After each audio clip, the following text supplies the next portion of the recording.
بسم اللہ الرحمن الرحیم۔ ناظرین، آج کا پانچواں اور آخری ویلاگ پیج 85، اردو زبان میں سرور عالم صلی اللہ علیہ وسلم کی سیرت پر جامع ترین کتاب سیرت النبی صلی اللہ علیہ وآلہ وسلم۔ رائٹر اس کتاب کے علامہ شبلی نعمانی رحمۃ اللہ علیہ، علامہ سید سلیمان ندوی رحمۃ اللہ علیہ، جلد سوم۔ بسم اللہ الرحمن الرحیم۔ الحمد للہ رب العالمین والصلاة والسلام علی سید المرسلین وعلی آلہ واصحابہ اجمعین۔ Vlog number 585 page.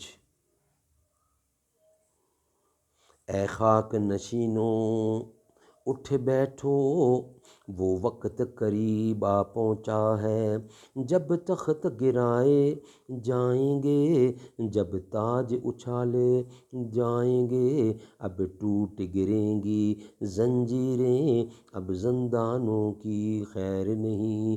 جو دریا جھوم کے اٹھے ہیں، تنکوں سے نہ ٹالے جائیں گے۔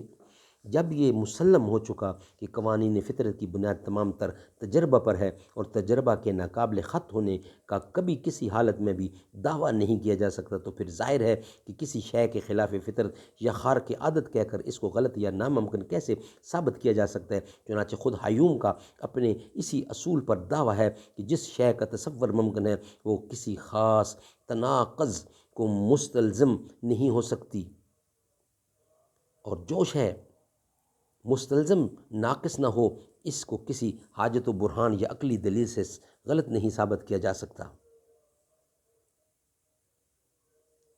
پروفیسر ہکسلے، جو فلسفی سے زیادہ حکیم سائنٹسٹ ہے اور جس کی جگہ حکماء کی صف اول میں ہے، اس نے ہیوم کے اس قول کو اپنی تحریروں میں جا بجا نقل کر کے اس کی نہایت شدت سے تائید کی ہے۔ خود ہیوم کے نظریہ معجزات پر بحث کرتے ہوئے پہلے تو معجزہ کے متعلق اس کی اس تعریف کی تغلیظ کی ہے کہ وہ نام ہے قوانین فطرت کے خرق کا، اور بتلایا ہے کہ معجزات کے معنی زیادہ سے زیادہ انتہائی حیرت انگیز واقعات کے ہو سکتے ہیں۔ پھر اسی ضمن میں ہیوم کے مذکورہ بالا قول کو نقل کر کے لکھا ہے کہ لیکن یہ معجزے کا تصور کیا جا سکتا ہے کہ یہ کسی تناقض کو مستلزم نہیں ہے، یہ کسی تناقض کو ملتزم نہیں ہے، لہٰذا خود ہیوم ہی کا دعوے کے مطابق معجزہ کو کسی برہان دلیل سے غلط نہیں ثابت کیا جا سکتا۔ بائیں ہمہ ہیوم خود اپنے ہی اصول کے خلاف اور بالکل متناقض ایک دوسری جگہ لکھتا ہے کہ مردہ کا زندہ ہو جانا معجزہ ہے، کیونکہ ایسا پہلے کبھی کسی زمانے اور کسی ملک میں نہیں ہوا۔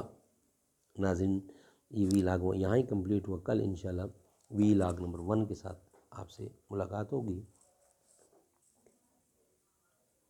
میں لب کشا نہیں ہوں اور میں وہ التجا ہوں، میں محفل حرم کے آداب جانتا ہوں۔